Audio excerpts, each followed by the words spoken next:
السلام عليكم ورحمة الله وبركاته. ازيكم يا شباب؟ يا رب تكونوا بخير دايما وفي احسن حال يا رب.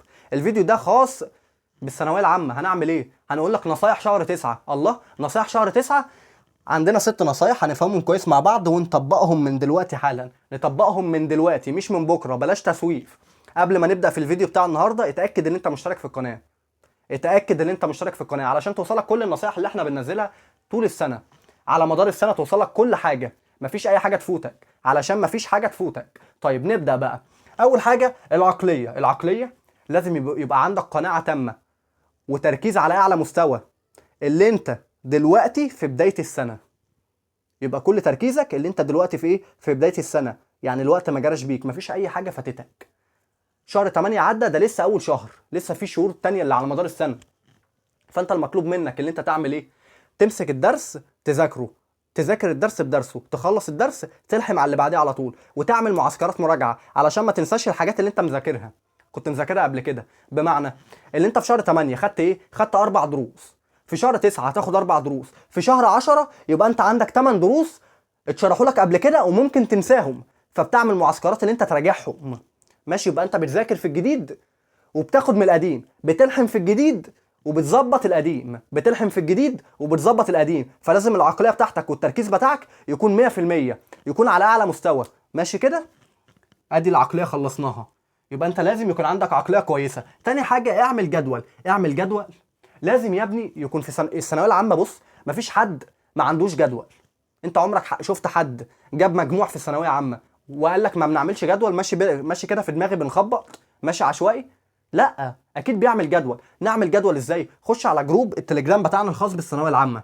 دلوقتي هتخش على قناه اليوتيوب، في الوصف كده، اتك على الوصف، هتلاقي قناه التليجرام الخاصه بالثانويه العامه. خش عليها وانضم لنا ونقي الجدول اللي على مزاجك وخده ببلاش. هو ببلاش مش بفلوس. هتلاقي جداول كده ياما، اختار التك على الجدول بتاعك هيظهر لك. ماشي؟ ده الجدول، لان الثانويه العامه محطه نظام، يعني جدول مش عشوائي. رقم 3، اتأكد ان المذاكرة عبارة عن 3 حاجات. بص، فهم، كتابة، حل. فهم وكتابة وحل. بتعمل ايه؟ بتاخد الدرس عشان تذاكره، لازم تعمل ايه؟ تبدأ بأول حاجة تفهمه. علشان تذاكر الدرس تفهمه، بعد ما تفهمه تلخصه بإيديك، لازم تلخصه بإيديك. طب تالت حاجة بعد ما تلخصه ابدأ حل عليه. يبقى فهم، كتابة، حل علشان تذاكر. ما عملتش ال3 دول مش بتذاكر. رقم 4، محدش بينط من أول مرة. ما حدش بينط مره واحده. انت عمرك شفت حد في ثانويه عامه نط من سلمه رقم 1 لسلمه رقم 10؟ مستحيل طبعا. فلازم يعدي على المراحل كلها، على سلمه سلمه، ستيب باي ستيب. يعني مثلا يبقى انت هنا واقف مثلا في بدايه الطريق على سلمه رقم 1، التارجت بتاعك سلمه رقم 10، فبتعمل ايه؟ بتمشي من سلمه رقم 1 بتنط على 2، من سلمه رقم 2 بتنط على سلمه رقم كام؟ 3، ومن 3 ل 4، ومن 4 ل 5، من 5 ل 6، 7، 8، 9، لحد ما توصل لسلمه رقم 10 اللي هو الهدف بتاعك. يبقى انت بتعمل ايه؟ بتستعين بالصبر والصلاه، واستعينوا بالصبر والصلاه. يبقى انت ايه؟ بتصبر علشان تلاقي. لو ما صبرتش مش هتلاقي. فما حدش بينط من مره واحده. ما تشوفش صاحبك عدى شهر 8 ومستواه بقى في الانجليزي جامد قوي قوي قوي قوي، وانت لسه ماشي اتطورت تطور بسيط، يكفي ان انت اتطورت. ماشي؟ واحده واحده هتيجي معاك. ما تقارنش نفسك بحد. الفرق بين التوكل والتواكل، دي النصيحه رقم 5، مهمه جدا، اهم واحده فيهم. لازم تكون عارف يعني ايه توكل ويعني ايه تواكل، وتفرق ما بين الاتنين. بص، يعني ايه توكل الاول؟ اللي هي من غير الالف. بص، في كلمه بالف وفي كلمه من غير الف، دي التوكل. دي التواكل. يعني ايه توكل؟ بص، التوكل ده اللي انت بتتعب جامد قوي وبتذاكر وبتحل كتير ومستني ربنا يفرجك، ربنا يكرمك، يفرجها عليك. ماشي كده؟ يفك كربك، يوفقك. يبقى انت بتعمل ايه؟ بتاخد بالاسباب دلوقتي. يعني انا بشتغل وبتعب، بنقول يا رب وفقني، وربنا وفقني، يبقى انا بعمل ايه؟ بتوكل على ربنا. لكن التواكل انت قاعد في البيت نايم على السرير، قاعد كده ما بتعملش اي حاجه ومستني ربنا يكرمك. عرفت الفرق ما بين الاتنين؟ يبقى التوكل بتاخد بالاسباب ومستني ربنا يوفقك. التواكل ما بتاخدش بالاسباب ومستني ربنا يوفقك. طبيعي مش هيوفقك. طب يوفقك ليه؟ ها؟ يوفقك ليه؟ انت بتاخد بالاسباب، لا خلاص مش هيوفقك. فده اسمه تواكل. فده اسمه ايه؟ تواكل مش توكل.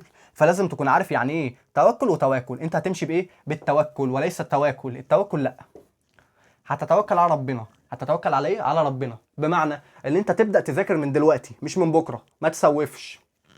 اخر نصيحه النوم.